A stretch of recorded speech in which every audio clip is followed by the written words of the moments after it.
അപ്പോൾ അങ്ങനെ റസൂലുള്ളാഹി സ്വല്ലല്ലാഹു അലൈഹി വസല്ലമയ്ക്ക് ഈ മുദ്ദസ്സിർ എന്ന സൂറത്തിൻ്റെ ഈ ആദ്യ ഭാഗങ്ങൾ അവതരിച്ചു. അതുപോലെ തന്നെ സൂറത്തുൽ മുദ്ദസ്സിർ അവതരിച്ചു കഴിഞ്ഞിട്ടാണ് സൂറത്തുൽ മുസമ്മിൽ അവതരിക്കുന്നത്. ചില പണ്ഡിതന്മാർ ഇവ രണ്ടിൻ്റെയും കാലം മനസ്സിലാക്കാൻ കഴിയില്ല എന്നും പറഞ്ഞിട്ടുണ്ട്. ഇതിൽ ആദ്യം അവതരിച്ചത് ഏതാണ്? കാരണം രണ്ടും തുടങ്ങുന്നത് യാ അയ്യുഹൽ മുസമ്മിൽ, യാ അയ്യുഹൽ മുദ്ദസ്സിർ. രണ്ടിൻ്റെയും അർത്ഥം എന്താണ്? അല്ലയോ പുതച്ചു മൂടിക്കിടന്നുറങ്ങുന്നവനെ, പുതച്ചു മൂടിക്കിടക്കുന്നവനെ എന്നാണ്. അപ്പോൾ ഇബ്നു ഹജർ അസ്ഖലാനി റഹ്മത്തുള്ളാഹി അലൈഹി പോലുള്ളവരൊക്കെ പറഞ്ഞത് മുദ്ദസ്സിർ ആണ്. ഈ സ്വഹീഹായ ഹദീസിൽ, നേരത്തെ ഉദ്ധരിച്ച ഹദീസിൽ പറഞ്ഞത് മുദ്ദസ്സിർ എന്നാണല്ലോ. അതുകൊണ്ട് മുദ്ദസ്സിർ ആണ് ആദ്യം ഇറങ്ങാൻ സാധ്യത ഏറ്റവും കൂടുതൽ, അതാണ് പ്രബലം എന്ന് തോന്നുന്നത് എന്നാണ് ഇബ്നു ഹജർ അസ്ഖലാനി റഹ്മത്തുള്ളാഹി അലൈഹി പോലെയുള്ള പണ്ഡിതന്മാർ വിശദീകരിച്ചത്. എന്നാൽ തൊട്ടടുത്ത് തന്നെ സൂറത്തുൽ മുസമ്മിലും ഇറങ്ങി. വിശുദ്ധ ഖുർആനിൽ മുസമ്മിൽ കഴിഞ്ഞിട്ടാണ് മുദ്ദസ്സിർ നമുക്ക് കാണാൻ കഴിയുക. ആദ്യം സൂറത്തുൽ മുസമ്മിൽ, പിന്നീട് സൂറത്തുൽ മുദ്ദസ്സിർ.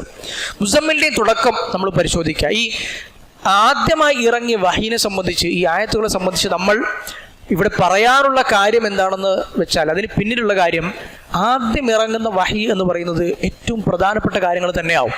ഒരു പക്ഷേ വിശുദ്ധ ഖുർആനിൽ നമ്മൾ വളരെ ലാഘവത്തോടുകൂടി ഓതിപ്പോകുന്ന സൂറത്തുകളാകാം സൂറത്തുൽ അലഖും സൂറത്തുൽ മുദ്ദസ്സിറും മുസമ്മിലും ഒക്കെ.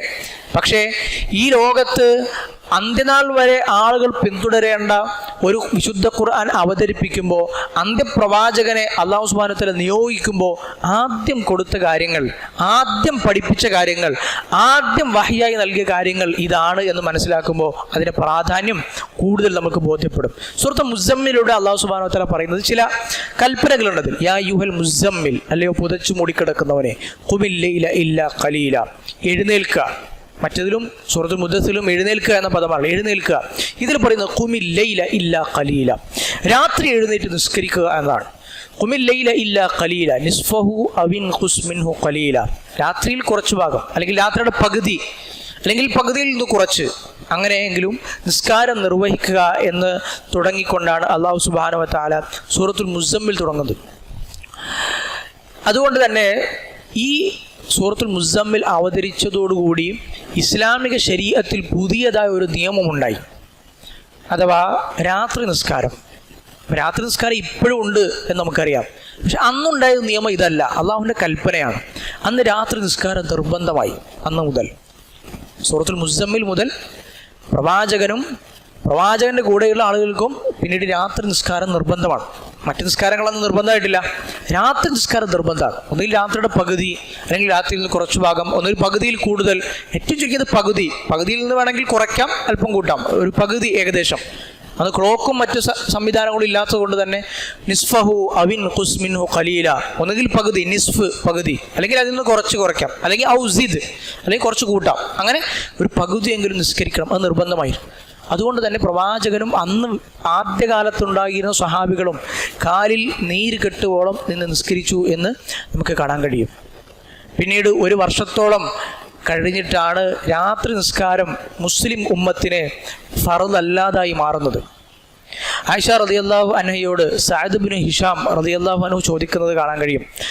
റസൂലുള്ളാഹി സ്വല്ലല്ലാഹു അലൈഹി വസല്ലമയുടെ രാത്രി നിസ്കാരം എങ്ങനെയായിരുന്നു എന്ന് ആയിഷ റളിയല്ലാഹു അൻഹയോട് ചോദിക്കുകയാണ്. അപ്പോൾ ആയിഷ റളിയല്ലാഹു അൻഹ തിരിച്ചു ചോദിച്ചു, നീ സൂറത്ത് മുസമ്മിൽ ഓതാറില്ലേ? പറഞ്ഞു, അതെ ഞാൻ ഓതാറുണ്ട്. അത് നോക്കിയാൽ തന്നെ നിനക്കത് മനസ്സിലാകുമല്ലോ. സൂറത്തുൽ മുസമ്മിൽ അല്ലാഹു സുബ്ഹാനഹു വ തആല അവസാനിപ്പിക്കുന്നത് ഇന്ന റബ്ബക യഅലമു അന്നക തഖൂമു അദ്നാ എന്ന് തുടങ്ങുന്ന ആയത്തുകൾ കൊണ്ടാണ്. ഒരു അരപ്പേജോളം വരുന്ന വളരെ വിശാലമായ ആയത്താണ്. ആ ആയത്ത് അല്ലാഹു സുബ്ഹാനഹു വ തആല അന്ന് സൂറത്ത് മുസമ്മിൽ ഇറക്കിയപ്പോൾ അവതരിപ്പിച്ചിട്ടില്ലായിരുന്നു.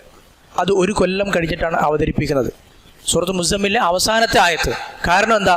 ആ ആയത്തിലാണ് രാത്രി നിസ്കാരം ഫർദല്ല, കഴിയുന്നത്ര ചെയ്താൽ മതി, അതൊരു സുന്നത്താണ് എന്ന് അല്ലാഹു സുബ്ഹാനഹു വ തആല പഠിപ്പിക്കുന്നത്. അതുകൊണ്ട് തന്നെ രാത്രി നിസ്കാരം ഒരു ഏറ്റവും ഉമ്മത്തിലെ, ലോകത്തിലെ ഏറ്റവും ശ്രേഷ്ഠനായ വ്യക്തിയായ റസൂലുള്ളാഹി സ്വല്ലല്ലാഹു അലൈഹി വസല്ലമക്ക് മുതൽ അന്ന് ആദ്യം വിശ്വസിച്ച ഈ ഉമ്മത്തിലെ ഏറ്റവും ശ്രേഷ്ഠരായ സ്വഹാബികൾക്ക് വരെ നിർബന്ധമായ ഒരു കാര്യമായതുകൊണ്ട് അത് ഇന്ന് ഫർള് എന്നുള്ള, വാജിബ് എന്നുള്ളൊരു നിർബന്ധ കാര്യം അല്ലെങ്കിൽ പോലും അതിൽ നമ്മളൊരു സൂക്ഷ്മത, ഒരു നിഷ്ഠ പുലർത്തണം എന്ന് മുഫസ്സിറുകൾ ഈ സൂറത്തുൽ മുസമ്മിലിന് താഴെ രേഖപ്പെടുത്തുന്നതായി നമുക്ക് കാണാൻ കഴിയും. റസൂലുള്ളാഹി സ്വല്ലല്ലാഹു അലൈഹി വസല്ലമ പിന്നീട് ഈ ഒരു ആയത്ത് ഇറങ്ങിയപ്പോൾ ആയത്തിലൂടെ അള്ളാഹു സുബ്ഹാനഹു വ തആല പഠിപ്പിച്ചപ്പോൾ അള്ളാഹു സുബ്ഹാനഹു വ തആല പല കാര്യങ്ങളും ആയത്തിലൂടെ പറയുകയുണ്ട്. ഫതാബ അലൈക്കും ഫഖ്റഊ മാ തയസ്സറ മിനൽ ഖുർആൻ. ഇന്ന് മുതൽ അത് ഫർള് എന്നുള്ളത് മാറിയിരിക്കുന്നു. താബ അലൈക്കും, അള്ളാഹു മടക്കം സ്വീകരിച്ചിരിക്കുന്നു.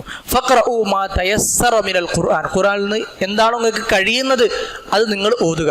ഖുർആൻ ഓതുക എന്ന് പറഞ്ഞാൽ രാത്രി നിസ്കാരം നീണ്ടുപോകുക എപ്പോഴാ? ഖുർആൻ ഓതുമ്പോഴാണല്ലോ. നിസ്കാരം നീളം കൂടുക, ഏറ്റവും കൂടുതൽ നീളം കൂടുക നൃത്തത്തിലാണ്, ഖുർആൻ പാരായണത്തിലാണ്. അതുകൊണ്ട് രാത്രി നിസ്കാരം നിങ്ങൾക്ക് കുറയ്ക്കാം. അത് ഫർളല്ല, വാജിബല്ല എന്ന് അല്ലാഹു സുബ്ഹാനഹു വ തആല ഈ ആയത്തിലൂടെ പഠിപ്പിക്കുകയും അങ്ങനെ 1 വർഷത്തോളം റസൂലുള്ളാഹി സ്വല്ലല്ലാഹു അലൈഹി വസല്ലമയും മക്കയിൽ അന്ന് പ്രവാചകനിൽ വിശ്വസിച്ച വളരെ കുറച്ച് സ്വഹാബികളും ചേർന്ന് നിർബന്ധമായി നിർവഹിച്ചിരുന്ന ആ രാത്രി നിസ്കാരം, ആ നിർബന്ധത ഒഴിവായി കിട്ടി എന്നുള്ളത് ഈ ഒരു ആയത്തിലൂടെ അല്ലാഹു സുബ്ഹാനഹു വ തആല വിശ്വാസികളെ പഠിപ്പിക്കുകയാണ്.